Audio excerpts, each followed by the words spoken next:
ప్రభువునందు ప్రియా దేవుని బిడ్డలారా, దయచేసి మీ పరిశుద్ధ బైబిల్ గ్రంథాన్ని తెరవండి. కీర్తనల గ్రంథము 13వ సంకీర్తన మీ ఎదుట ఉంచుకొనండి. కీర్తనల గ్రంథము 13వ సంకీర్తన 5 చరణములు కలిగిన సంకీర్తన. ఈ కీర్తనలో దావీదు కీర్తనాకారుడు తన యొక్క దీనావస్థను గూర్చి దేవుని ఎదుట మొర్రపెడుతూ ప్రశ్నిస్తున్నాడు. ఈనాడు మనం కూడా మన పరిస్థితులను బట్టి మొరపెడుతూ ఉంటాము. యెహోవా, ఎన్నాళ్ల వరకు నన్ను మరిచిపోవుదువు? నిత్యము మరిచెదవా? నాకు ఎంతకాలము విముఖుడవై ఉందువు? ఎంతకాలము నా మనసులో నేను చింతించుదును? ఎంతవరకు నా హృదయములో పగలంతయు దుఃఖాక్రాంతుడనై ఉందును? ఎంతవరకు నా శత్రువు నా మీద తనను తాను హెచ్చించుకొనును? చూడండి, ఇక్కడ 6 ప్రశ్నలు దేవుణ్ణి అడుగుతున్నాడు. ఇక్కడ 6 ప్రశ్నలు కీర్తనాకారుడు సంధిస్తున్నాడు.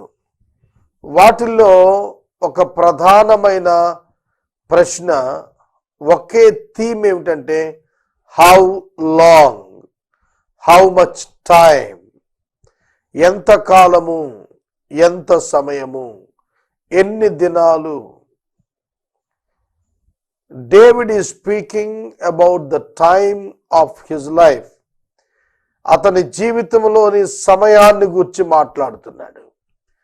తన శ్రమల కాలాన్ని బట్టి, తన మీదకు లేస్తున్న శత్రువులను బట్టి, తన పరిస్థితులలో కలుగుతున్న ఒత్తిడులను బట్టి తన యొక్క హృదయాన్ని ఆవిష్కరిస్తూ దేవా ఎంతకాలం, దేవా ఎంతకాలం అని అడుగుతున్నాడు. ఈ ప్రశ్నలలో అతని దీన స్థితి అవగాహన చేసుకోగలుగుతాం. కానీ కొన్ని విషయాలు అతడు గ్రహించాల్సినవి ఉన్నాయి, మనం తెలుసుకోవలసినవి కూడా ఉన్నాయి. ఎన్నాళ్ల వరకు నన్ను మరిచిపోదువు? సాధారణంగా మానవులు అనుకుంటారు, శ్రమలు వచ్చినప్పుడు దేవుడు నన్ను మరిచిపోయాడు, దేవుడు నన్ను జ్ఞాపకం చేసుకోలేదు అనుకుంటారు. కొంచెం దీర్ఘకాలం శ్రమలు కంటిన్యూ అయితే ఇక నిత్యం మరిచిపోతావా అని ప్రశ్నిస్తారు. కొన్ని పర్యాయాలు దేవుడు నాకు విముఖుడుగా ఉన్నాడు, వ్యతిరేకంగా ఉన్నాడు అని భావిస్తారు. కొందరు చింత వృద్ధి చేసుకుంటారు. ఎంతకాలం నేను చింతపడాలి అని తన చింతను గూర్చి మాట్లాడుతున్నాడు. దుఃఖాక్రాంతుడుగా ఎంతకాలం ఉండాలి అని అడుగుతూ ఉన్నాడు. నా శత్రువు నా మీద ఎంతకాలం హెచ్చించుకుంటాడు అని అడుగుతున్నాడు. ఈ ప్రశ్నలు ఈనాటికి 3000 సంవత్సరాల క్రితం దావీదు అడుగుతుంటే, ఈనాడు మనం కూడా ఇవే ప్రశ్నలను అడుగుతూ ఉన్నాము. దేవుడు మనలను మరిచిపోలేదు అనే సత్యము మొదట మనం గుర్తెరగాలి. ఆయన మరిచిపోవటానికి సాధారణ మానవుడు కాడు. ఆయన సార్వత్రిక ప్రణాళిక అర్థం కాక అనుకుంటాం కానీ ఆయన మరిచిపోయాడని ఆయన మరిచిపోయేవాడు కాడు. అబ్రహామునకు 75 సంవత్సరాల వయస్సులో ఉండగా దేవుడు అతనికి వాగ్దానం ఇచ్చాడు, నీకు సంతానాన్ని ఇస్తాను అన్నాడు. జాగ్రత్తగా వినండి. 75 ఏండ్లు అబ్రహాముకు, 65 సంవత్సరాలు శారా గారికి ఉన్నప్పుడు దేవుడు తనంతటా తాను వారికి ప్రత్యక్షమై నేను మీకు సంతానం ఇస్తానన్నాడు. అబ్రహాము నమ్మి సంతోషించాడు.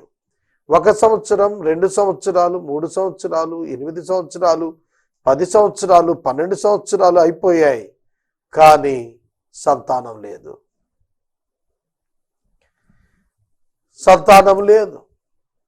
ఆ పరిస్థితుల మధ్య అబ్రహాము భార్య శారా సహాయం చేయటానికి ఇష్టపడింది. To fulfil the will of God and the word of God, Sarah tries to help Abraham. అబ్రహామునకు శారా సహాయము చేయుట ద్వారా దేవుని చిత్తాన్ని నెరవేర్చాలనుకునే భ్రమలోనికి వెళ్ళింది.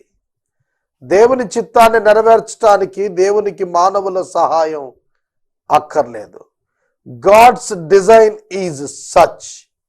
దేవుని యొక్క ప్రణాళిక విధానం గుర్తెరగాలి. మొదట మనం శారా తన యొక్క దాసురాలైనటువంటి హాగరును ఐగుప్తు నుండి తెచ్చిన ఆమెను అబ్రహాముకు ఇచ్చింది. అబ్రహాము ఆమెతో వెళ్ళాడు. ఇష్మాయేలు పుట్టాడు. చూడండి, దేవుని వాగ్దానం నెరవేరిందా? ఇష్మాయేలు జన్మించినప్పుడు అబ్రహాము సంతోషించాడు. కానీ శారా హాగరు దృష్టికి అల్పమైనదిగా కనిపించింది. అంతే, ఆ కుటుంబంలో ఆనందం ఆవిరైపోయింది. దేవుడిస్తానన్న సంతానం ఆనందాన్ని ఆవిరి చేస్తుందా? ఎంతకాలం వెయిట్ చేయాలండి? మరి ఎంతకాలం ఎదురు చూడాలి? 75వ ఏట వాగ్దానం చేశాడు.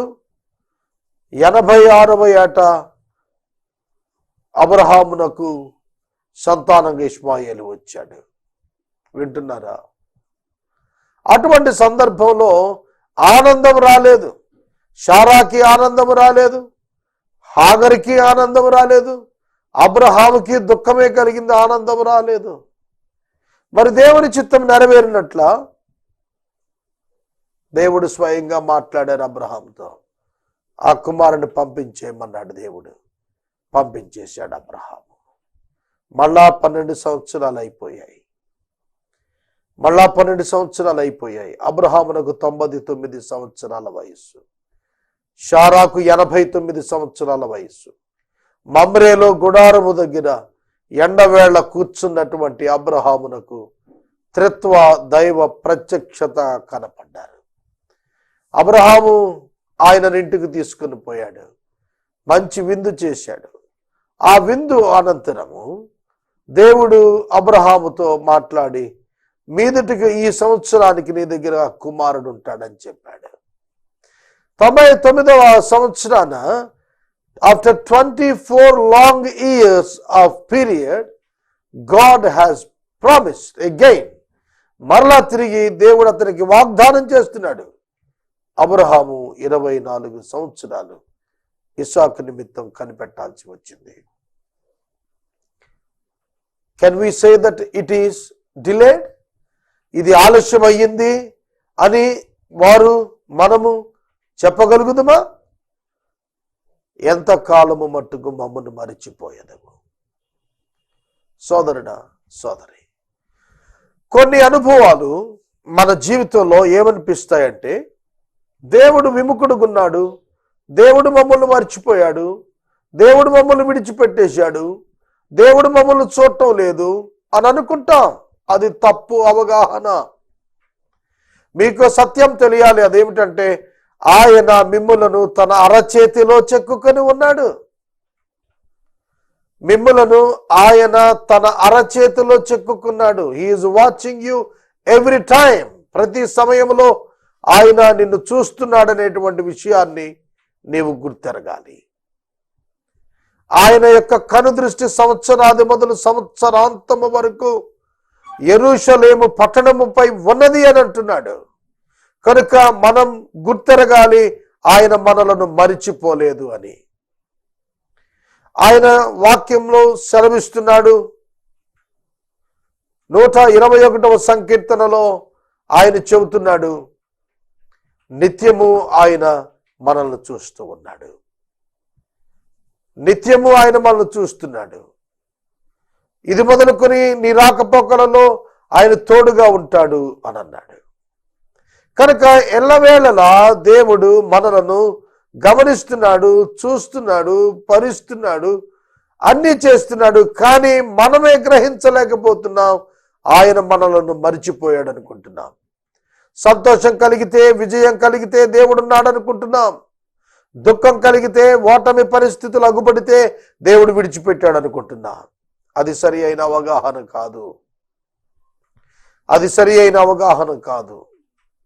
ప్రియా దేవుని బిడ్డలారా, రుజువుల చేత దేవుని యొక్క సన్నిధిని నమ్మవద్దు. విశ్వాసము చేత దేవుని సన్నిధిని నమ్మటం నేర్చుకుందాం, రుజువుల చేత కాదు. చూడండి, గాలి ఎక్కడ ఉందా అనే ప్రశ్నకు మీరు వెంటనే అటు ఇటు చూస్తారు. కర్టెన్స్ ఊగుతున్నాయా, చెట్టు ఆకులు ఊగుతున్నాయా లేదా అని. గాలి ఎక్కడ ఉంది అని చెప్పటానికి నీకెందుకు సందేహం? నువ్వు పీలుస్తోంది గాలిని కాదా? కనుక మన భావన ఏమిటంటే దేవుడు లేడని, దేవుడు విడిచాడని, దేవుడు దూరం వెళ్ళాడని మనం భావిస్తూ ఉంటాం. అది అవగాహన రాహిత్యమే. దేవుడు నిత్యం మనతోనే ఉన్నాడు. అందుకే ఇదే కీర్తనాకారుడు ఎవరైతే ఈ ప్రశ్నలు అడిగాడో ఈ కీర్తనాకారుడే ఏమని సెలవిచ్చి ఉన్నాడో తెలుసునా? ఈ యొక్క కీర్తనాకారుడు అన్నాడు, శ్రమలో నీవు నాకు తోడై ఉన్నావు, నీవు మరింత దగ్గరగా ఉన్నావు అని అన్నాడు. కనుక నీవు మరిచిపోయాడనే భావనతో ఈ రాత్రి ఉన్నట్లయితే నీ అవగాహనను సరిచేసుకోవాలని యేసయ్య పేరిట నేను నీకు మనవి చేస్తున్నాను. నువ్వు అసలు ప్రశ్నించక్కర్లేదు ఎన్నాళ్ళ వరకు మరిచిపోతావని. అసలు ఆయన నిన్ను మరిచేపోలేదు. నీవెందుకు అలా అనుకుంటున్నావు మరిచిపోయాడని? గాఢాంధకారపు లోయలో నేను సంచరించను, ఏ అపాయమునకును భయపడనన్నాడు. సేమ్ సామిస్ట్, అదే కీర్తనాకారుడు. తన అనుభవాల్లో గాఢాంధకారపు అనుభవాలు వచ్చిన నమ్మదగిన దేవుడు తనకు దుడ్డు కనగా తనకు దండముగా సహాయంగా నిలబడతాడు. ఈ రాత్రి వాక్యం వింటున్న మీకు నేను మనవి చేస్తున్నాను. ఆర్థిక ఇబ్బందులా? దేవుడు నాతో లేడని అనుకోవద్దు, దేవుడు నీతో ఉన్నాడు. అనారోగ్యమా? దేవుడు విడిచాడని అనుకునవద్దు, దేవుడు నీతోనే ఉన్నాడు. నీ ప్రతి సమస్యలో ఇమ్మానుయేలు అనుగ్రహించమన్నాడు. ఎంతకాలము విముఖుడవై ఉందువు, ఎంతవరకు నేను చింతపడదును. చింతపడకుడి అనేది వాక్యము యొక్క సారాంశం. కానీ మనిషి అంటున్నాడు, నేనెంతకాలము చింతపడుదును, నేనెంతకాలము చింతపడుదును. అదేం ప్రశ్న? దేవుణ్ణి అడుగుతావా ఎంతకాలం చింతపడనని? ఆయన చింతపడవద్దంటున్నాడు. పేతురు పత్రికలో పేతురు ద్వారా ప్రభువు ఏం సెలవిస్తున్నాడు? మీ చింత యావత్తు ఆయన మీద వేయండి, ఆయన మీ కొరకు చింతించుచున్నాడు గనుక మీ చింత యావత్తును ఆయన మీద వేయండి. యేసయ్య మీ కొరకు చింతిస్తున్నాడు, మరి మీరు దేని కొరకు చింతిస్తున్నారు? చాలా చింత.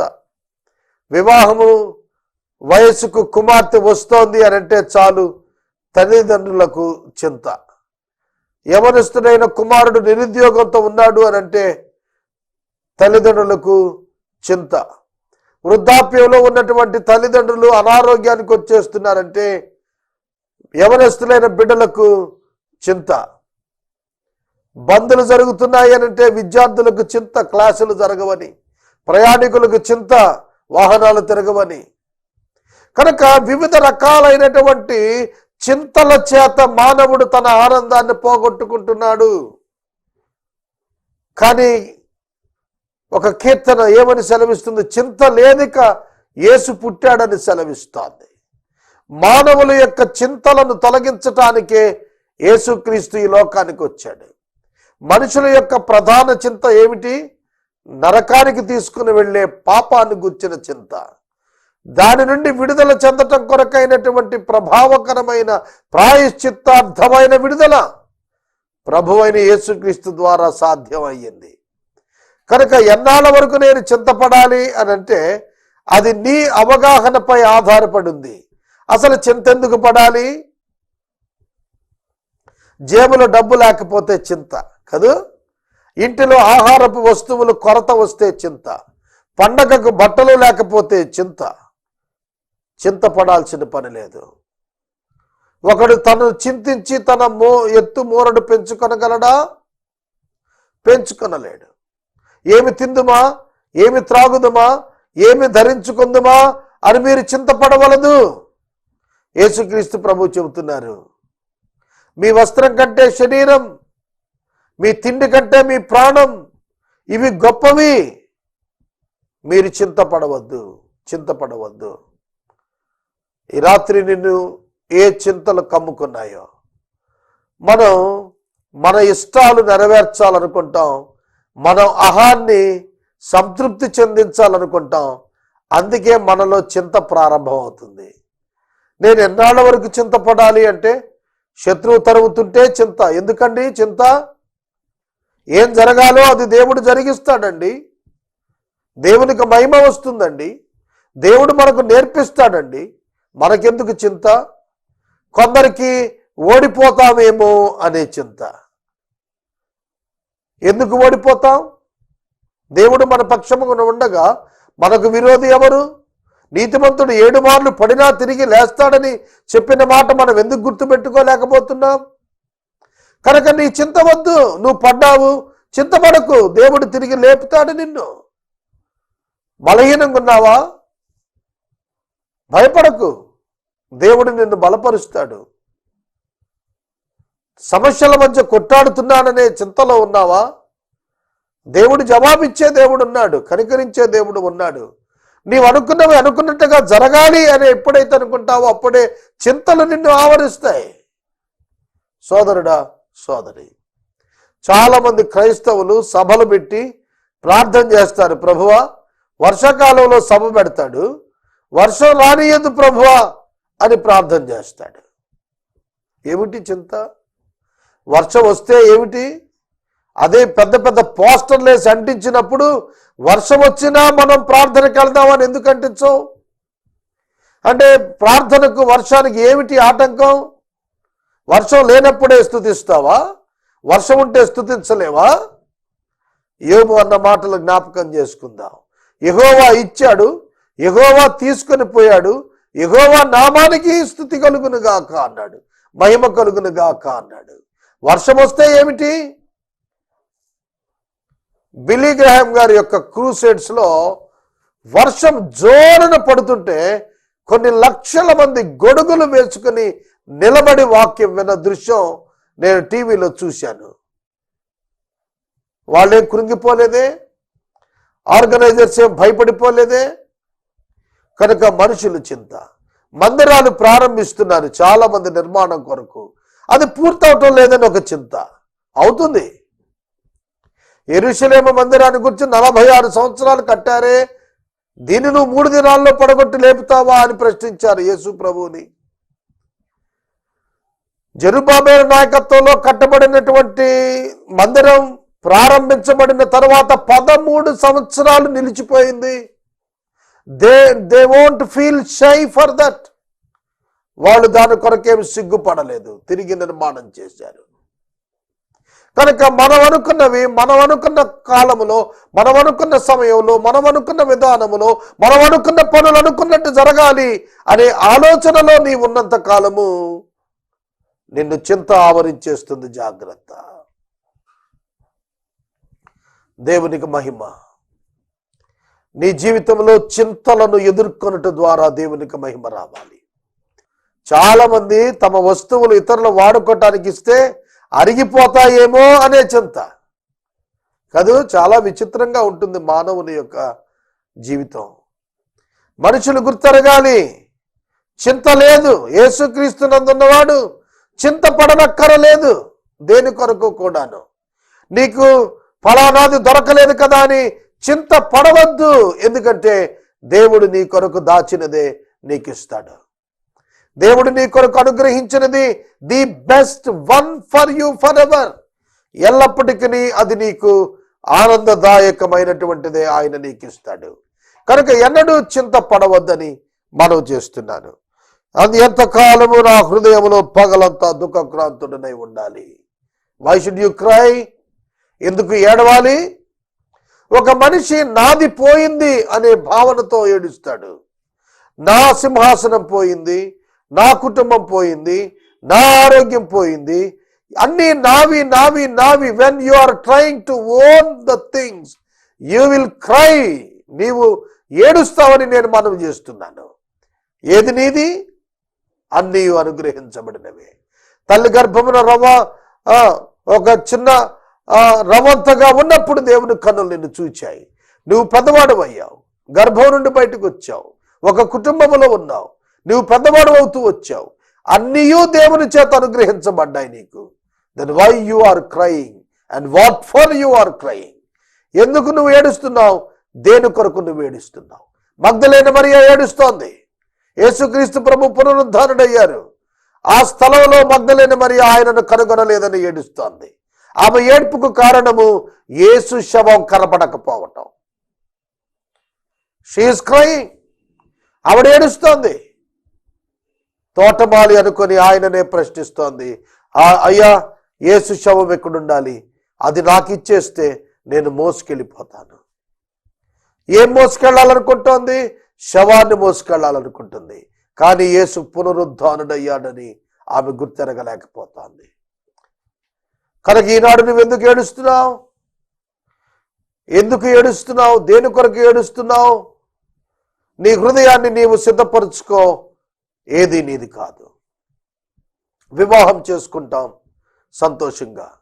ఒక దినాన ఒకరిని ఒకరు ఎడబాయవలసి వస్తుందని ప్రమాణాల దినానే తెలియచేస్తారు. వివాహ ప్రమాణాలలోనే ఒక దినం ఒకరినొకరు ఎడబాయాల్సి వస్తుందని జ్ఞాపకం చేసి మరి వివాహం చేస్తారు. బిడ్డలను కంటాం. వారు పక్షులులా వారి రెక్కలు వచ్చినాక వాళ్ళు వెళ్ళిపోతారు. Then why should we cry as a parents? ఎందుకు ఏడవాలి? అర్థమవుతుందా? కనుక చాలాసార్లు మనం ఏమేమో నష్టపోయామనుకుంటున్నాం, కానీ నష్టములను తీర్చు క్రీస్తు మనకున్నాడని ఎరుగక మనం దుఃఖపడుతూ ఉన్నాం. ఈ ప్రశ్న చూడండి, దుఃఖాక్రాంతుడనై నా హృదయములో ఎంతకాలం నేనుంటాను? నిన్ను అసలు ఎవరు దుఃఖాక్రాంతులు అవ్వమన్నారు? దేవుడు అవ్వమన్నాడా? దేవుడిని ప్రశ్నిస్తున్నావు. నీవు దుఃఖపడు, నీ సమస్యకు నువ్వు దుఃఖపడు అని దేవుడు చెప్పాడా? చెప్పలేదే. ఈ రాత్రి నేను మనవి చేస్తున్నాను, ఆయన దుఃఖాన్ని మాన్పేవాడు, దుఃఖపడమనేవాడు కాడు. దుఃఖపడువారు ధన్యులు అన్నప్పుడు పశ్చాత్తాపాన్ని గురించి మాట్లాడాడు. ఆ దుఃఖం కాదు ఇక్కడ దావీదు మాట్లాడుతోంది. Because of losing something. ఏదో పోగొట్టుకున్నాననే దుఃఖం, ఏదో నష్టపోయాననుకునే దుఃఖం, ఏదో తనకేదో జరగబోతోందనే దుఃఖం. ఈ దుఃఖాన్ని మానవుడు జయించాలి. అందుకనే తెస్సలోనిక సంఘానికి మరణ సమయాలను గురించి రాస్తూ అన్నాడు, విశ్వాసము లేని వారి వలె దుఃఖించవద్దు అన్నాడు. కనుక మరణమే అశాశ్వతమైనప్పుడు, మరణమే టెంపరీ అయినప్పుడు మానవుడు దేని కొరకు దుఃఖించాలి? Gold chain పోయిందనా? వాహనం పోయిందనా? వస్తువులు పోయాయనా? అంతకంటే సమకూర్చగలిగిన దేవుడున్నాడు. ఈ రాత్రి నేను మనవి చేస్తున్నాను, దుఃఖపడవద్దు. నీ శత్రువు ఎంతకాలం వెచ్చించుకుంటాడు? నీకో విషయం తెలియాలి, శత్రువు ఎప్పుడో సిలువలో నాశనం అయిపోయాడు.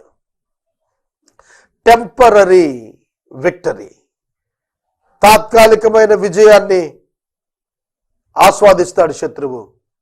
శాశ్వతంగా విజయం విశ్వాసికి చెందింది. కనుక మనం అనుకుంటాం ఓడిపోతున్నామని. No, we are going to win. మనం గెలవబోతున్నాం. తీర్పు జరుగుతుంది. ఆ రోజున తీర్పులోనికి మన విరోధులు వస్తారు. ఆ దినాన వారి ఎదుట మనం రివార్డ్స్ అందుకోబోతున్నాం. ప్రకటన గ్రంథంలో ఈ సత్యాన్ని చాలా తేటగా చెప్పాడు. ఎక్కడ నీవు తలదించుకున్నావో అక్కడ నీవు తల ఎత్తుకునేట్టుగా చేస్తానన్న వాగ్దానం నీవెన్నడూ మరవవద్దు. నీ శత్రువులు నీపై హెచ్చించుకుంటున్నారా? డోంట్ వరీ, భయపడద్దు, దిగులు చెందవద్దు. God is going to establish his will in your life. నీ జీవితంలో దేవుడు తన చిత్తాన్ని ఆయన నెరవేర్చబోతున్నాడు, ఆయన సిద్ధపరచబోతున్నాడు. నీవు దిగులు చెందవద్దు, నీవు దుఃఖపడవద్దు. యెహోవా నా దేవా, నా మీద దృష్టి ఉంచి నాకు ఉత్తరము ఇమ్ము. యెహోవా నా దేవా, నా మీద దృష్టి ఉంచి నాకు ఉత్తరము ఇమ్ము. చూడండి, కీర్తనాకారుడు దావీదు భక్తుడు దేవుని సన్నిధిలో ఏమని పిలుస్తున్నాడు? ఆయన నామాన్ని మొదట ఉచ్చరిస్తున్నాడు. 2, ఆయనతో తనకు కలిగిన సంబంధాన్ని ఉచ్చరిస్తున్నాడు. మొదట దేవుని యొక్క నామము యెహోవా అని పిలుస్తున్నాడు. 2, ఆయనతో తనకు సంబంధం ఉంది అని చెబుతున్నాడు. యెహోవా నా దేవా, నా మీద దృష్టి ఉంచి నాకు ఉత్తరము ఇమ్ము. ఈ పదాలు నేను జ్ఞాపకం చేసుకుంటున్నప్పుడెల్లను కొంచెం విస్మయానికే గురవుతున్నాను. దావీదు కీర్తనకారుడు ఎంతటి గొప్పవాడు! పాత నిబంధన గ్రంథంలో దేవుని యొక్క సహాయం కొరకు భక్తులు అరులు చాచారు. ఆయన సన్నిధిలో, ఆయన ఆవరణములలో కనపడాలని ఉవ్విళ్ళూరారు, ఆనందించారు, ప్రయత్నించారు. పాత నిబంధన గ్రంథంలోని విశ్వాసులు యూదా సమాజానికి సంబంధించినటువంటి వారు. ఈ విశ్వాసులు ప్రత్యక్ష గుడారములో అతి పరిశుద్ధ స్థలంలో ఉంచబడినటువంటి దేవుని మందసం, ఆయన సన్నిధి, ఆయన ప్రసన్నతల కొరకు ఆశపడి ఎదురు చూచేవారు. ఇప్పుడైతే నూతన నిబంధన కాలంలో యేసుక్రీస్తు నామమునందు విశ్వాసం ఉంచిన వారి యొక్క హృదయాల్లో నూతన స్వభావాన్ని పరిశుద్ధాత్మ దేవుడు ఏర్పరిచి, ఆ స్వభావమునందు దేవుడు నివాసం చేస్తున్నాడు. పాత నిబంధన భక్తుల యొక్క నిరీక్షణ, క్రొత్త నిబంధన భక్తుల యొక్క నిరీక్షణ ఉన్నటువంటి పరిధిని మనం జ్ఞాపకం చేసుకుంటే, పాత నిబంధనలో మెస్సియా ప్రత్యక్షత కొరకు ఎదురు చూశారు. మెస్సియా ప్రత్యక్షమైన తర్వాత జరిగినది క్రొత్త నిబంధన. కనుక క్రొత్త నిబంధన విశ్వాసులు పాత నిబంధన విశ్వాసుల కంటే శ్రేష్ఠులు. క్రొత్త నిబంధన విశ్వాసులు లేకుండా పాత నిబంధన విశ్వాసులు సంపూర్ణం కాలేదు. కాబట్టి రక్షణ యూదులకు చెందినది అని చెప్పబడినప్పటికీ సంఘానికి ఉన్నటువంటి ప్రాధాన్యత చాలా ప్రధానమైనటువంటిది. సంఘం అంటే ఎవరు? ఎక్లీషియా, కాల్డ్ అవుట్, వెలుపటికి ఆహ్వానించబడి పిలువబడినటువంటి వారు, వెలుపటికి వచ్చిన వారు. ఎక్కడ నుండి? మరణము నుండి, తీర్పు నుండి, లోకము నుండి విడుదల పొంది వెలుపటికి వచ్చి నిత్య జీవాన్ని కృప ద్వారా అందుకున్న వారే నిజమైనటువంటి విశ్వాసులు, సంఘం. కనుక ఈనాడు సంఘం నన్ను దృష్టించు, నాకు ఉత్తరమిమ్ము అని ఎదురు చూడాల్సింది లేదు. ఉత్తరము ఇయ్యబడియే ఉన్నది, దృష్టించబడియే ఉన్నాము. That is the difference between the new testament believers and the Old testament believers. ఇది వ్యత్యాసం. కొత్త నిబంధన విశ్వాసులు దృష్టించు దేవా అని అడగక్కర్లేదు. ఎందుకో తెలిసిన? దృష్టించియే ఉన్నాడు గనుక. దృష్టించియే ఉండుట మాత్రమే కాదు, అంతరంగంలో నివాసం ఉంటున్నాడు గనుక ఆయన మనకు వెలుపల లేడు, ఆయన మనకు లోపల ఉన్నాడు. మనము ఆయనకు వెలుపల లేము, మనమును ఆయనకు లోపలనే ఉన్నాము. కనుక యోహాను 15లో యేసు ప్రభు స్వయంగా చెప్పారు, నా మాటలు మీ యందును మీరు నా యందును నిలిచి ఉన్న ఎడల మీకేది ఇష్టమో అది అడగండి, అది అనుగ్రహించబడుతుందన్నారు. యోహాను 14లో అంటారు, నా నామము పేరిట మీరు నన్ను ఏమి అడిగినను నేను చేస్తానన్నారు. రోమాపత్రిక 8వ అధ్యాయం 32వ వచనంలో అంటాడు, కుమారుని అనుగ్రహించిన దేవుడు సమస్తము మీకెందుకు అనుగ్రహించడు అన్నాడు. ఫిలిప్పీ పత్రిక 4వ అధ్యాయం 19వ వచనంలో పౌలు గారు రాస్తున్నాడు, సమస్త అవసరతలు ఆయన యొక్క మహిమతో ఆయన తీరుస్తాడు అని చెబుతున్నాడు. అర్థమవుతోందా? We are more precious than the believers of the Old Testament. చూడండి, దావీదు అంటున్నారు, దేవా యెహోవా నా మీద దృష్టి ఉంచి నాకు ఉత్తరము ఇమ్ము. They need to wait upon God for the answers of their prayers. వారి యొక్క ప్రార్థనలకు వారు దేవుని యొక్క సన్నిధిలో కనిపెట్టుకుని ఉన్నారు. ఇప్పుడైతే క్రొత్త నిబంధనలో అనుగ్రహించబడినటువంటి జవాబులు మనకు ఉన్నాయి. మనం శ్రేష్టమైనటువంటి వారముగా ఉన్నాం. మనమెల్లా చేయవలసినదెల్లా ఒకే ఒక్క ప్రార్థన, అదేమిటంటే తండ్రి నీ చిత్తము నా జీవితంలో సిద్ధించునుగాక. ఏ పరిస్థితి ఎదురైనా, ఎటువంటి పరిస్థితులు సంభవిస్తూ వచ్చినా మీ జీవితాల్లో మీరు నిర్ధారించుకోవలసిన ఒక పరమ సత్యం ఏమిటంటే దేవుని చిత్తము నా జీవితంలో జరిగి తీరుతుంది. అల్టిమేట్ గోల్ ఏమిటి విశ్వాసికి అంటే fulfilling the will of God. దేవుని చిత్తమును నెరవేర్చుట తన జీవితంలో అనేది అంతిమమైనటువంటి గమ్యముగా విశ్వాసి నూతన నిబంధనలో ఎంచుకోవాలి. ఈ దినాన మనకు పరిస్థితులు భిన్నంగా కనిపిస్తుంటే మనం కృంగిపోనక్కర్లేదు. దేవా, నీవు నన్ను దృష్టించలేదు ఏమిటి, ఎప్పుడు దృష్టిస్తావు, ఎప్పుడు ఉత్తరం ఇస్తావు అని అడగాల్సిన పని లేదు. అది అనుగ్రహించబడి ఉన్నది. యోహాను సువార్త 11వ అధ్యాయంలో యేసుక్రీస్తు ప్రభువు వారు ఒక శ్రేష్టమైన దాన్ని నేర్పారు. లాజరు సమాధి దగ్గర ఆయన నిలుచుని ఉన్నారు. చుట్టూతా శిష్యులు ఉన్నారు. లాజరు కుటుంబం ఉంది. అనేక మంది యూదులు అక్కడ ఉన్నారు. వారందరి మధ్య ఆయన చేసిన ప్రార్థనను మీరొక్కసారి గమనించండి. తండ్రి, నీవు నా మనవి వినినందున నీకు కృతజ్ఞతాస్తుతులు చెల్లిస్తున్నాను. What a wonderful prayer it is. ఎంత అద్భుతమైన ప్రార్థన ఇది. తండ్రి, నీవు నా మనవి వినినందున పాస్ట్ టెన్స్, వినినందున నీకు కృతజ్ఞతాస్తుతులు చెల్లించుచూ ఉన్నాను. ఎక్కడ ప్రార్థించాడు? అసలు ఎక్కడ ప్రార్థించాడు? అప్పటి వరకు వారితో మాట్లాడుతున్నాడు కదా ప్రభు. కనుక మీరు ప్రార్థించున్నప్పుడల్లా మీరు ప్రార్థించు వాటిని పొంది ఉన్నామని నమ్మి ప్రార్థించుడి, అప్పుడు అవి మీకు అనుగ్రహించబడును. First you praise your God for the things which you are asking for. నువ్వు దేని కొరకు అడుగుతూ ఉన్నావో దాని కొరకు మొట్టమొదటిగానే పొంది ఉన్నాననే నిశ్చయతతో నువ్వు ప్రార్థిస్తే, నీవు స్తుతించగలిగితే ఆ దినాన్ని నీవు ప్రార్థించేది నీవు పొందుకుంటావు. ఇది యేసుక్రీస్తునందున్నటువంటి సంఘానికి ఉన్నటువంటి ఆధిక్యత. ప్రియమైన దేవుని బిడ్డలారా, నీవు నన్ను దృష్టించి ఉన్నావు, నాకు ఉత్తరం ఇచ్చి ఉన్నావు అని మనం జవాబు చెప్పగలుగుతాం ఈ దినాన. తరువాత వచ్చినాం, నేను మరణ నిద్ర పొందకుండాను వాని గెలిచి తినని నా శత్రువు చెప్పుకొనకుండగను, నేను తూలి పడి ఉండగా నా విరోధులు హర్షప్పకుండగను, నా కన్నులకు వెలిగిమ్ము.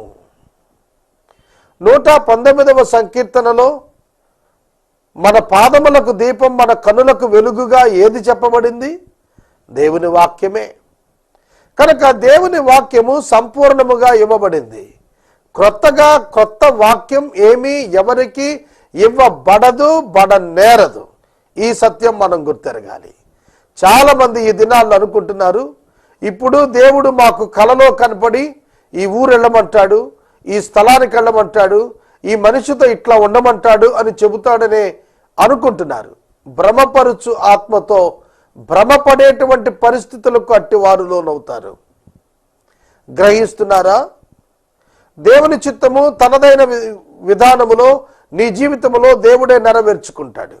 ఇది వాస్తవం.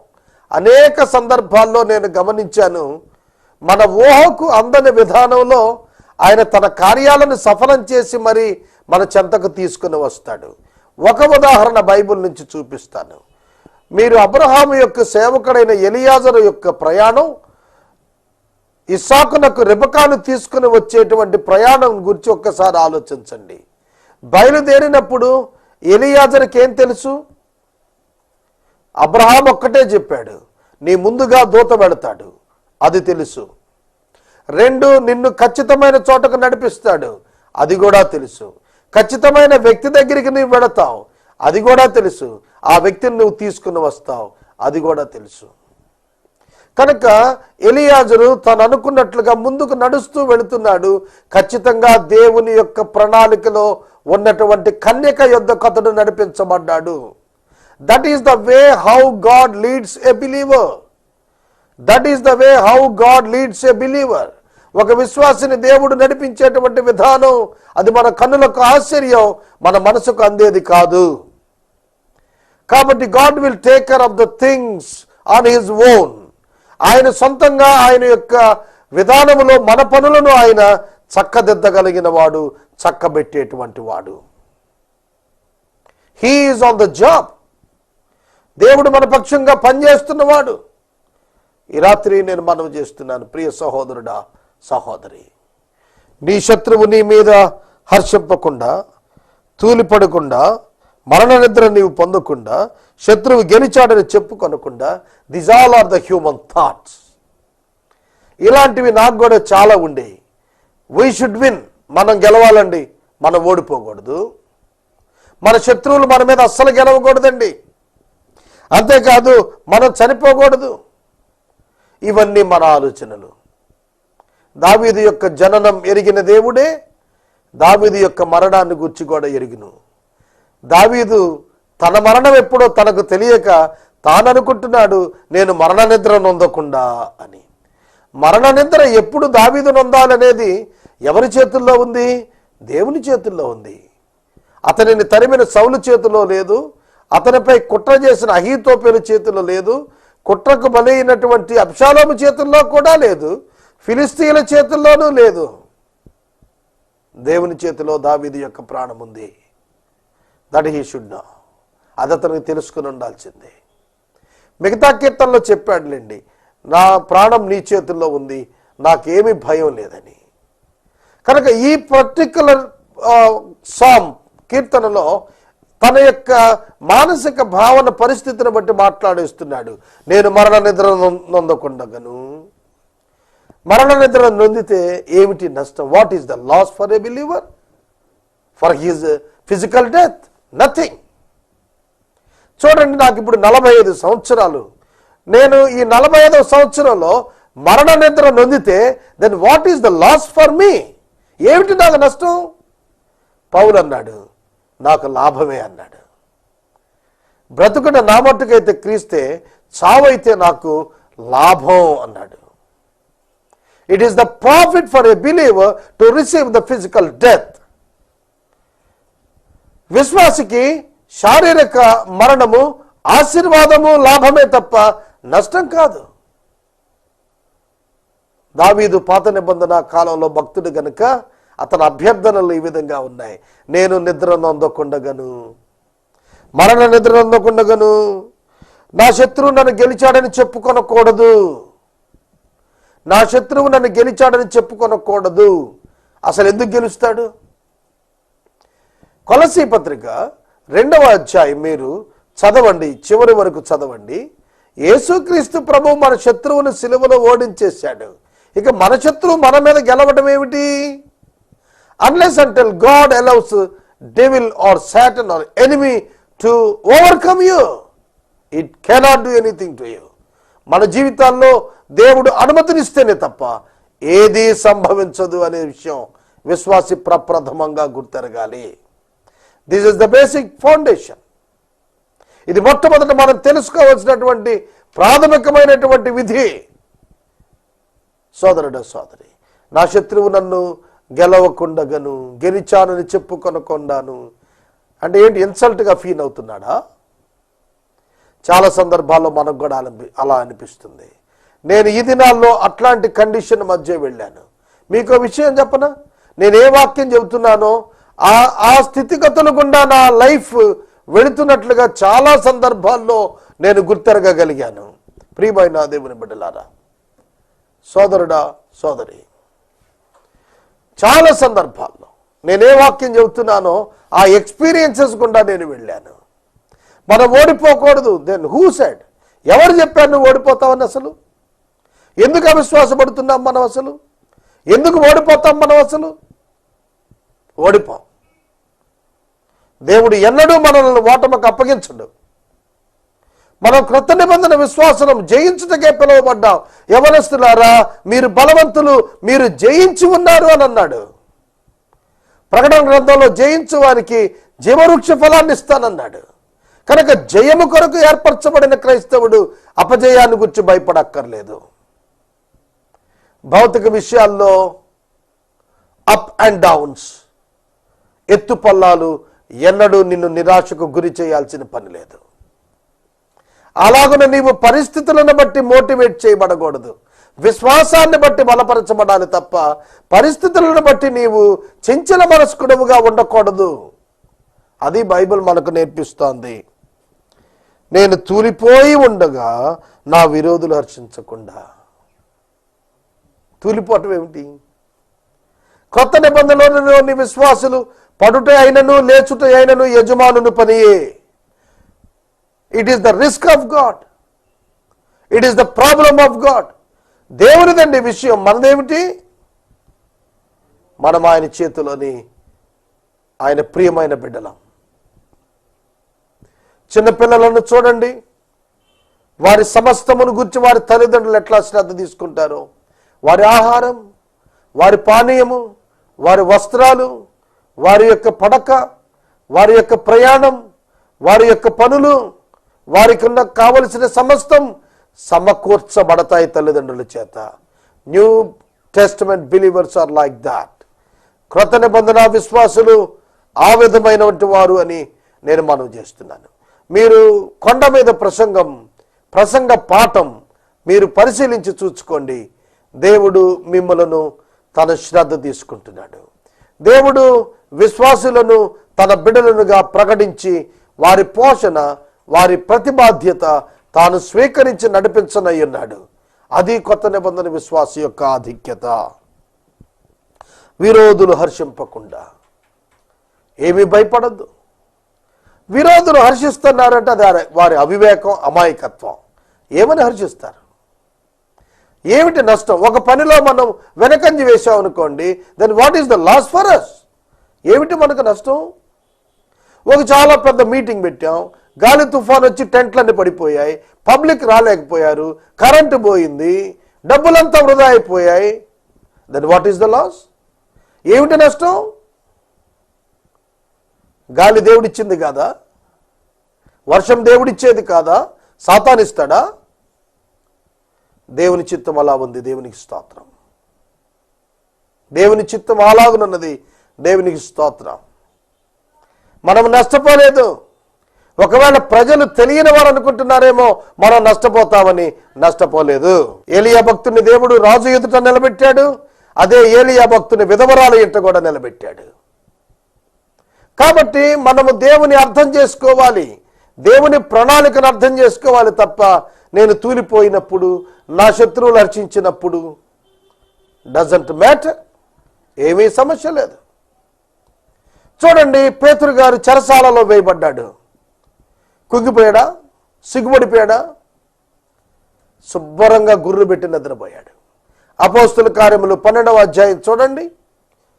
మీరు పేతురు భక్తుని చూస్తే నిశ్చింతగా నిద్రపోతున్న పేతురు. కాపలా కాస్తున్న వారు కంగారు పడ్డారేమో కానీ పేతురుకు మరణం అంటే భయం లేదు, పేతురుకు నింద అంటే భయం లేదు, పేతురికి ఓటమంటే భయం లేదు. ఓడిపోయారని చెప్పుకున్న వారు అపహాస్యం అవుతారు తప్ప పేతురికి ఓటం అనేది లేదు. పేతురుతో ప్రభు చెప్పారు, సంఘము ఎదుట పాతాళపు ద్వారాలు నిలవనేరవని. Then where is the failure? ఇంకెక్కడ వైఫల్యం? కనుక మనం అనుకున్న పని జరగలేదని, మనం చేస్తున్న పని ఆగిపోయిందని, మనం చేయాల్సిన పనిలో వైఫల్యం చెందామని ఎవరో హర్షిస్తే నీవు దిగులు చెందాల్సిన పని లేదు. It is God who did that for you. దేవుడు అండి అది నీకు చేసింది. ఇంకా ఉదాహరణలు చెబుతాను బైబిల్ గ్రంథంలో. మోషే భక్తుడు దేవుని యొక్క మాట చొప్పున ఫరో ఎదుటకు పోయాడు. 10 times 10 సార్లు అతడు ఫరో ఎదుటికి వెళుతూనే ఉన్నాడు. వెళ్ళిన ప్రతిసారి కూడాను ఫరో గర్వం చేత తిరస్కరిస్తూ వచ్చాడు. ఒక సందర్భంలో అయితే మోషే, నేను నీ ముఖం చూడని వెళ్ళిపోతున్నానని కోపంగా వెళ్ళిపోయాడు. తనకు అవమానమా? మళ్ళీ అదే ఫరో బ్రతిమలాడి కబురు చేసుకుని మోషేని వెలుపటికి పంపించాడు. దాన్ని బట్టి ఏమంటారు? 10 సార్లు మోషే తల దిగిపోయిందంటారా? కాదు, మోషే తల 10 సార్లు పైకెత్తబడింది అంటాను నేను. కనుక human yard stick is not right. మనుషులు కొలిచే కొలతను చూసి మనం అవమానం చెందొద్దు. ఎరుగక వాళ్ళు ఏమో చేస్తున్నారు. యేసుక్రీస్తు ప్రభు వారి సిలువను తీసుకోండి. ఆయన సిలువ మీద ఉన్నప్పుడు ఏమని నిందించారు? నీవు దేవుని కుమారుడు అయితే నీవు దిగిరా అని నిందించారండి. నిన్ను నీవు రక్షించుకో, మమ్మను రక్షించని నిందించారండి. ఆయన రక్షించలేడా? ఆయన దిగిరాలేడా? He did not respond for the provoking. ఎవరో ఏదో అన్నారు కదా అని చెప్పి ఆయన రెస్పాండ్ అవ్వలేదు. ఆయన సిలువ దిగి రాకుండానే దేవుని కుమారుడని చెప్పి శతాధిపతితో ఒప్పించాడు. ఆయన మరణం తర్వాత శతాధిపతి అన్నాడు, ఈయన నిజముగా దేవుని కుమారుడని నేను తెలుసుకున్నానన్నాడు. సోదరుడా, సోదరి, ఈ రాత్రి నేను మనవి చేస్తున్నాను, విరోధులు హర్షించకుండా ఉండాలని మనం కోరుకోవటం సాధారణమే. కానీ నా కన్నులకు వెలిగిమ్ము. ఇప్పుడు రైట్ ఆన్సర్కి వచ్చాడు. నిజంగా ఆయన కన్నులకు వెలుగు అవసరమే. కన్నులకు వెలిగిచ్చేది వాక్యమే. ఏ కన్నులవి? భౌతిక కన్నులా? కాదు. భౌతిక కన్నులకు వెలుగివ్వటానికి సూర్యుడున్నాడు. Different kinds of lights were arranged. కానీ నీ ఆధ్యాత్మిక కన్నులకు వెలుగు కావాలి. ఆ వెలుగు దేవుని యొక్క వాక్యమే. నీ ఆధ్యాత్మిక నేత్రాలు వెలిగించబడినప్పుడే నీ ఆత్మీయ జీవితాన్ని తేటగా నీవు చూడగలుగుతావు. ఈ రాత్రి నేను మనవి చేస్తున్నాను, దేవుడు నీకు ఇచ్చిన ఆత్మీయ జీవితం ఎంత గొప్పదో తెలిసిన నీ మంటి ఘటమనందు మహిమ ఐశ్వర్యాన్ని పరిశుద్ధాత్మ దేవుణ్ణి ఈ యొక్క ఆ బలహీనమైన శరీరమున దేవుడు అనుగ్రహించాడు. మీరు నడుస్తూ ఉన్నారు ఆత్మీయంగా అంటే అది మీ తెలివితేటలు కాదు, మీ స్వప్రయత్నాలు కాదు, మీ దేవుడు పరిశుద్ధాత్ముడి యొక్క కృప, నడిపింపు, సన్నిధి, అనుభవమే. కనుక నీకు దేవుని యొక్క వాక్యం యొక్క వెలుగు కావాలి. నువ్వు నడవటానికి నిన్ను నడిపించేది వెలుగై ఉండాలి. దేవుని వాక్యమై ఉండాలి నిన్ను నడిపించేది. అప్పుడు నీ జీవితానికి క్షేమం కలుగుతుంది. నేను అయితే నీ కృపయందు నమ్మిక ఉంచి ఉన్నాను.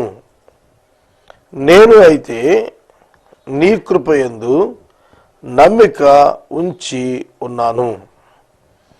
దావీదు కీర్తనకారుడు కృపను గూర్చి మాట్లాడుతున్నాడు. కృప అనే పదం ఎట్లా అర్థం చేసుకోవాలి, దాని యొక్క పరిధి ఏమిటి, దాని యొక్క ఉపయోగం ఏమిటి, ఉద్దేశం ఏమిటి అనేది మనకు అర్థం కావాలి. కృపయందు నేను నమ్మిక ఉంచి ఉన్నాను అన్నప్పుడు కృప అంటే ఏమిటి? ఒక నాన్ క్రిస్టియన్ ఈ పుస్తకం చదివితే నేను నీ కృపయందు నమ్మిక ఉంచాను అని అంటే కృపను ఏమని అర్థం చేసుకుంటాడు? ఒక విశ్వాసికి ఏమని అర్థమైంది, ఒక క్రైస్తవేతరుకు ఏ విధంగా అర్థం అవుతుంది? కృప అనేటువంటి పదం గ్రేస్ అనేటువంటి ఆంగ్ల పదం.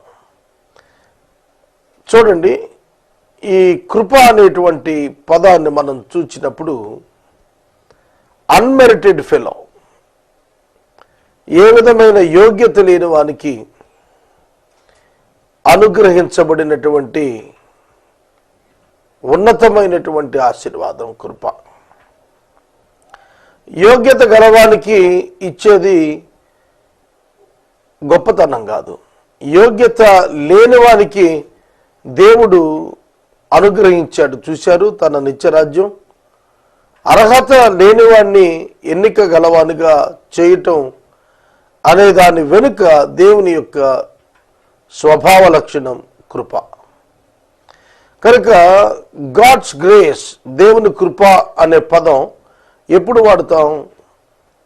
మనం ఎప్పుడైతే అయోగ్యులము అని తెలుసుకుంటామో, మనం పొందిన యోగ్యతలకు మన యోగ్యత చాలలేదు, అయోగ్యత కలిగిన వారమైన మనకు మనం అనుభవిస్తున్న యోగ్యతలు అవి కృపగా ఎంచుకోవటం మనం నేర్చుకోవాలి. నేనైతే నీ కృపయందు నమ్మిక ఉంచి ఉన్నాను. చాలా పర్యాయాలు లోకస్తులు సాధారణంగా వారి బలముపై, వారి జ్ఞానముపై, వారి యొక్క పొటెన్షియాలిటీపై ఆధారపడతారు. కాబట్టి వారు ఏం సాధించినా ఇది మేము సాధించాం అని చెప్పుకుంటారు. ఇది మా వల్ల అయ్యింది, ఇది నా శక్తితో చేశాను, ఇది నా బలంతో చేశాను, ఇది నా జ్ఞానంతో చేశాను అని చెప్పుకుంటాడు. అందులో కృప అనే పదానికి వారికి అర్థం రాదు.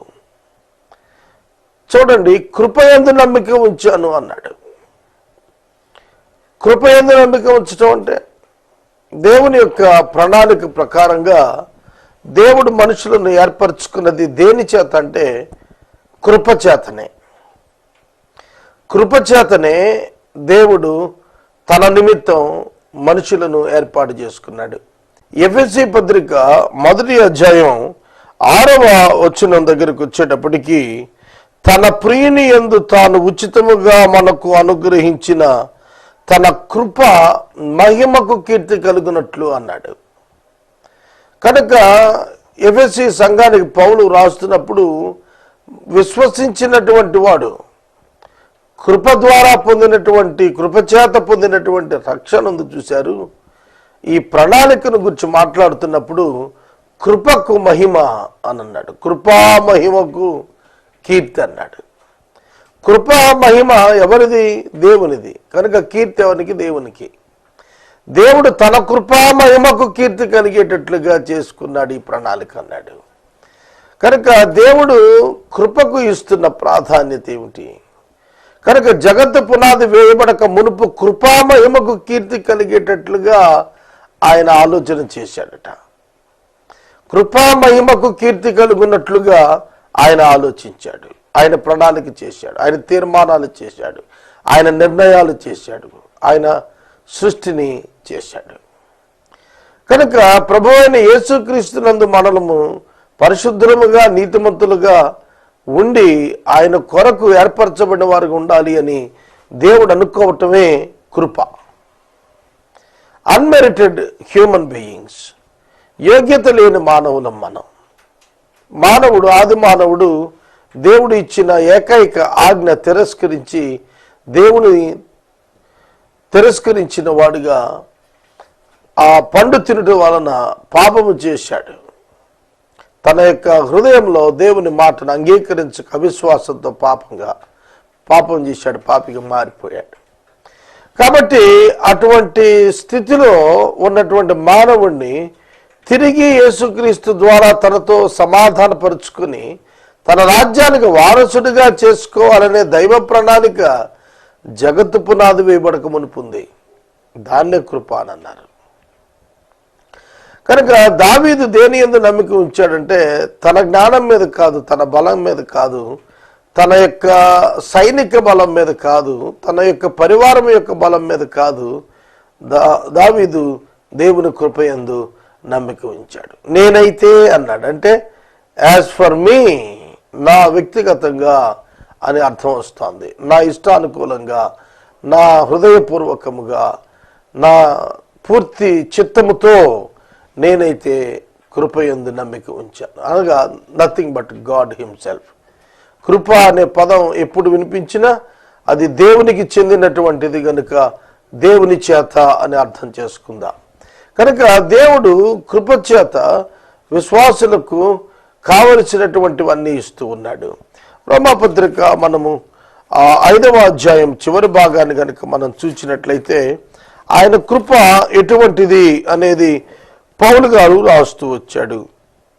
20వ వచనం, అపరాధము విస్తరించినట్లు ధర్మశాస్త్రము ప్రవేశించెను, అయినను పాపము మరణమును ఆధారము చేసుకుని ఎలాగు ఏలునో అలాగే నిత్య జీవము కలుగుటకై నీతి ద్వారా కృపయు మన ప్రభు అయిన యేసుక్రీస్తు మూలముగా ఏలు నిమిత్తము పాపం ఎక్కడ విస్తరించెను అక్కడ కృప అపరిమితముగా విస్తరించెను. Please find out this.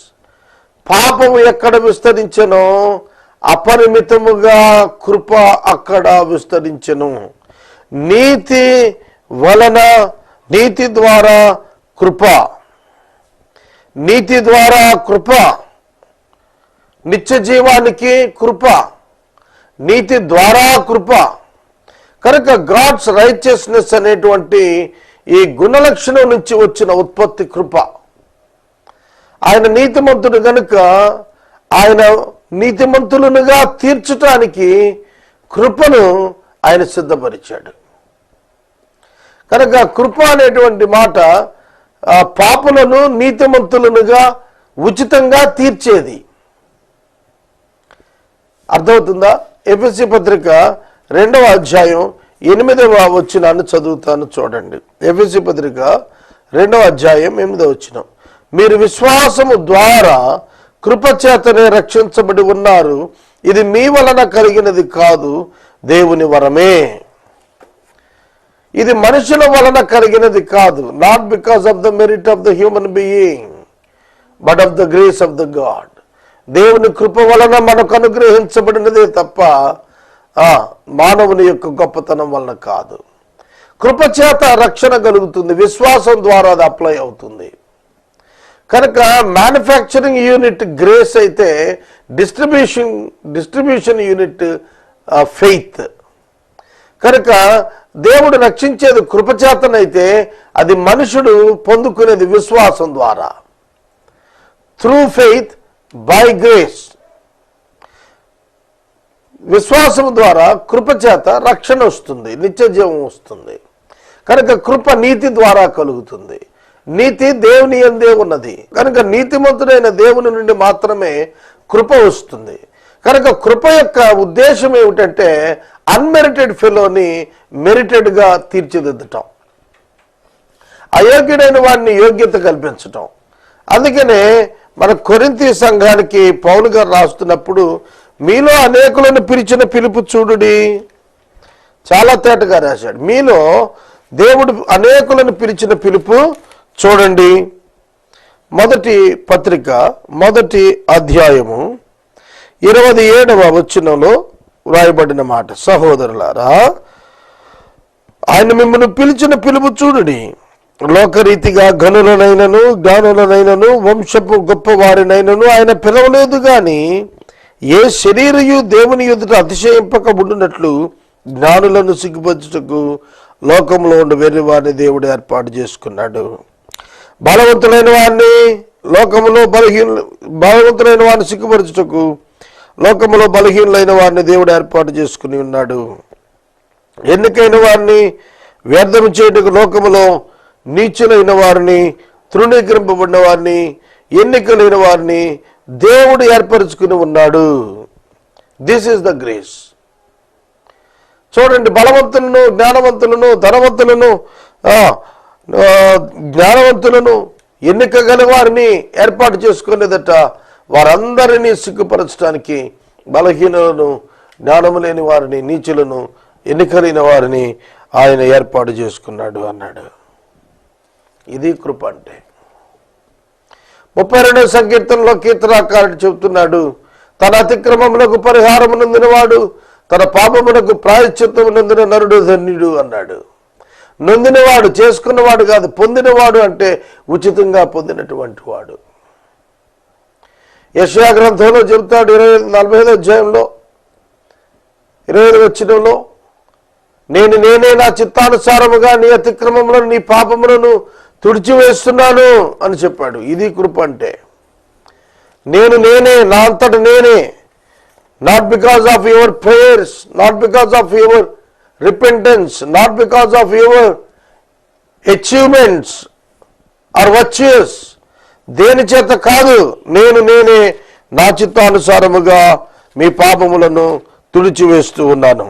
చూడండి, యెషయా గ్రంథం 43వ అధ్యాయం 25వ వచనం, నీ పాపముల చేత నీవు నన్ను విసిగించితివి, నీ దోషముల చేత నన్ను ఆయాస పెట్టితివి. ఇది ఎలా ఉంది మీకు ఈ మాట? దేవుడు మాట్లాడుతున్నాడు ఇజ్రాయేలుతో, నీ పాపముల చేత నీవు నన్ను విసిగించితివి, నీ దోషాల చేత నన్ను ఆయాస పెట్టితివి, నేనే నా చిత్తానుసారముగా నీ అతిక్రమములను తుడిచివేస్తున్నాను. ఇక నీ పాపమును జ్ఞాపకము చేసుకొనను, నాకు జ్ఞాపకము చేయము. కూడి వాదింతుము, నీవు నీతిమంతుడుగా తీర్చబడినట్లు నీ వ్యాజ్యం వివరించుము. నీ మూలపితరుడు పాపం చేసిన వాడే, నీ మధ్యవర్తుడు తిరుగుబాటు చేసిన వాడే. యాకోబును శపించి ఇశ్రాయేలు దూషణ పాలు చేసిన స్థితి ఉన్నదని చెబుతున్నాడు. కనుక దేవుడు తనంతట తానే తనను విసిగించిన, తనను ఆయాసపెట్టిన తానే మానవుల అతిక్రమాలను తుడిచేస్తున్నాడు. Why? Because of the grace. కృప ద్వారానే, కృపచేతనే ఆయన మానవ అతిక్రమాలను తుడిచేస్తున్నాడు. ఆయాసం పెట్టాం, బాధ పెట్టాం, ఆయన్ని గాయపరిచాం, ఆయనను హీనపరిచాం, విసిగించాం దోషాలతో, పాపాలతో. అయినప్పటికీ కూడా ఆయన కృప మన పట్ల విస్తారంగా ఉంది. నదీ ప్రవాహములంత విస్తారంగా దేవుడు కృపను కుమ్మరిస్తూ ఉన్నాడు. నా కృప నీకు చాలని పౌలు గారికి చెప్పాడు. పౌలు గారికి తీవ్రమైన అనారోగ్యం ఉండింది. అతడు ముమ్మారు ప్రభు సన్నిధిలో విజ్ఞాపన చేశాడు, ప్రభువా నాకు ఈ వ్యాధి నుంచి విడుదలిమ్మని. ప్రభు అన్నారు, నా కృప నీకు చాలును, అది సాతాను దూతగా నీ శరీరంలో ఉండని అన్నారు. కనుక అతని శరీరంలో ఆ ముళ్ళు ఉంచాడు. ముళ్ళు ఉంది కానీ కృప ఉన్నది, వ్యాధి ఉన్నది కానీ కృప ఉన్నది. వ్యాధిని బట్టి పౌలు కృంగిపోలేదు, కృపను బట్టి బలవంతుడయ్యాడు. నా కుమారుడా, దేవుడు అనుగ్రహించు కృపచేత బలవంతుడు కమ్ము. కృపచేత బలవంతులు కావాలి మనం. We should recollect in our mind. We should recognize in our mind. మనం గుర్తించాలి, జ్ఞాపకం చేసుకోవాలి, కృప ద్వారా మనం ఆధిపత్యంలోనికి వచ్చాం. నేనైతే నీ కృపను జ్ఞాపకము చేసుకుందును, నమ్మిక ఉంచి ఉన్నాను. ఆయన కృపకు ఎల్లలు లేవు. యెషయా గ్రంథంలో 84వ అధ్యాయంలో చెప్తాడు, మెట్టలు తత్తరిల్లినా, పర్వతాలు తొలగిపోయినా నా కృప నిన్ను విడిచిపోదు అని చెబుతున్నాడు. చూడండి 54వ అధ్యాయం 10వ వచనంలో, నేను ఒట్టు పెట్టుకొని ఉన్నాను, నీ మీద కోపముగా ఉండనని, నిన్ను గద్దించనని. నోవహు కాలమున నేను ఒట్టు పెట్టుకున్నట్లుగా ఒట్టు పెట్టుకున్నాను. చూడండి దేవుని యొక్క మహాప్రేమ. యూదులు విసిగించినా, తిరస్కరించినా ఆయన ఒట్టు పెట్టుకున్నాడట. ఏమిటి అంటే ఆయన నిబంధన చేశాడు. ఒట్టు అన్నాడు ఇక్కడ, నిబంధన. నేను నిబంధన చేశాను మీతో, ఏమని? మీపై కోపపడను, మీపై నిన్ను గద్దించను. ఐ వోంట్ కంటిన్యూ, నేను నీ మీద కోపాన్ని కంటిన్యూ చేయను. ఎంత ప్రేమ గల దేవుడండి! ఆయన కృప ఎంత అపరిమితమైనది, ఎంత విస్తారమైనది, ఎంత గంభీరమైనది. పర్వతాలు తొలగిపోయినా, మెట్టలు తత్తరిల్లినా నా కృప నిన్ను విడిచిపోదు, సమాధాన విషయమైన నా నిబంధన తొలగిపోదు అని నీ యందు జాలిపడు యెహోవా సెలవిస్తూ ఉన్నాడు. కృప ఎందుకు దేవుడు అనుగ్రహించాడంటే మానవుల పట్ల జాలిపడి అనుగ్రహించాడు. ఇంప్యూటెడ్ సిన్ ఆఫ్ యాడమ్, ఆదాము యొక్క పాపము ఆరోపించబడినందున మనుషులను దేవుడు కనికరించాడు. సోదరుడా, సోదరి, ఈ రాత్రి నేను మనవి చేస్తున్నాను, దేవుని కృప మనలను నిలవబెట్టింది. కష్టపడింది నేను కాదు, నా యందు దేవుని కృప కష్టపడిందని పౌలు గారు చెప్పాడు. అంత గొప్ప సువార్తీకరణోద్యమం, విశ్వవ్యాప్త 3 మిషనరీ జర్నీలు చేసినటువంటి పౌలు అన్నారు, నేను కాదు కష్టపడింది, నా యందు దేవుని కృప కష్టపడింది అని చెప్పారు. సోదరుడా, సోదరి, దేవుని కృప నీ యందు కష్టపడుతోంది దేవుని చిత్తం నెరవేర్చడానికి. ఈ 12 సంవత్సరాల అనుదిన టీవీ కార్యక్రమంలో నేను గ్రహించాను, నన్ను ఈ స్థలంలో కూర్చోబెట్టి వాడుకోవటానికి దేవుడు ఎంత శ్రమించాడు. నేను శ్రమించలేదు, నేను విశ్రాంతి పొందాను వాక్యాన్ని చెబుతూ. నేను వాక్యాన్ని చెబుతూ లాభపడ్డాను, ఆధ్యాత్మికంగా ఆనందించాను. నేను వాక్యం చెబుతూ దేవుని అనుభవాలను నేర్చుకున్నాను. నేను కాదు కష్టపడింది, దేవుని కృప 12 సంవత్సరాలుగా యేసే పరిష్కారాన్ని నడిపించడానికి కష్టపడింది. కనుక it is purely God and himself. ఆయన మాత్రమే అని ఈ రాత్రి నేను మనవి చేస్తున్నాను. నేనైతే ఆయన కృప యందు నమ్మిక ఉంచేదను. ఆయన కృప సాధారణం కాదు, దాని యందు క్షమాపణార్థమైనటువంటి సంపూర్ణ ప్రక్రియ ఉన్నది. కృపా సత్యములు ఒకదానిని ఒకటి ముందు పెట్టుకున్నవి. కృపా సత్యములు ఎక్కడ? యేసుక్రీస్తు వారి యొక్క సిలువలో సత్యమైన క్రీస్తు కృపను మానవులకు ఇచ్చివేయటం కొరకు తన స్వరక్తాన్ని చిందించాడు. ఆ క్షణమే మానవులందరిపైన ఉన్న శాపము, పాపభారము, పాపశిక్ష తొలగిపోయాయి. ఈ రాత్రి వాక్యం ఏంటంటే, సహోదరుడా, సహోదరి, నీ కొరకు దేవుడు తన కృపను సిద్ధం చేశాడు. అబ్రహాము గొప్పవాడని దేవుడు పిలవలేదు, తన కృప చేతనే అబ్రహామును దేవుడు పిలిచాడు. ఈ రాత్రి నేను మనవి చేస్తున్నాను, యాకోబును యెబోకు రేవులో దేవుడు కనికరించినది దేవుని కృప చేతనే. నోవాహును గురించి మాట్లాడుతూ ఆదికాండం 7వ అధ్యాయంలో చాలా స్పష్టంగా చెబుతున్నాడు, ఈ తరము వారు అందరిలో నీవు నా ఎదుట నీతిమంతుడవై ఉండుట చూచితిని. నోవాహు ఆ తరములో దేవుని కృప పొందినవాడు ఆయను అని వ్రాస్తున్నాడు. దేవుని కృప పొందినవాడు ఆ తరములో నోవాహు దేవునితో నడిచినవాడు, నిందారహితుడు, నీతిమంతుడు, అతడు దేవుని కృప పొందినటువంటి వాడు. ఈ తరమంతటిలో కృప పొందినవాడు నోవాహు. సోదరుడా, సోదరి, అంత గొప్ప జలప్రళయం 6వ అధ్యాయం 8వ వచనం. దేవుడు మనుషులను చూచినప్పుడు వారి మార్గాలు చెరిపేసుకున్నారు. నీతిమంతుడిగా బాధపడుతూ నోవాహు ఉన్నాడు. 8వ వచనంలో రాస్తున్నాడు, అయితే నోవాహు యెహోవా దృష్టి యందు కృప పొందినవాడు ఆయను. Because of the grace of God Noah was saved. Noah రక్షించబడ్డాడు. కొరింథీ పత్రికలో పౌలు గారు చెబుతాడు, నోవా అతని కుటుంబం రక్షించబడ్డారు, జలప్రళయంలో రక్షించబడ్డారన్నాడు. కారణం ఏమిటి? దేవుని యొక్క కృప. ఈ రాత్రి నేను ఇక్కడ వాక్యం చెబుతున్నానంటే, నువ్వు అక్కడ కూర్చొని వాక్యం వింటున్నావంటే ఇది దేవుని కృప. It is God's gift, none of one. మనలో ఎవరు కూడా గర్వించడానికి వీల్లేదు. ఇది ఉచితంగా కృపావరం, ఇది రక్షణార్థమైనది. కనుక అంటున్నాడు, నీ రక్షణ విషయమై నా హృదయము హర్షిస్తోంది. నీ రక్షణ విషయమై నా హృదయము హర్షించుతున్నది.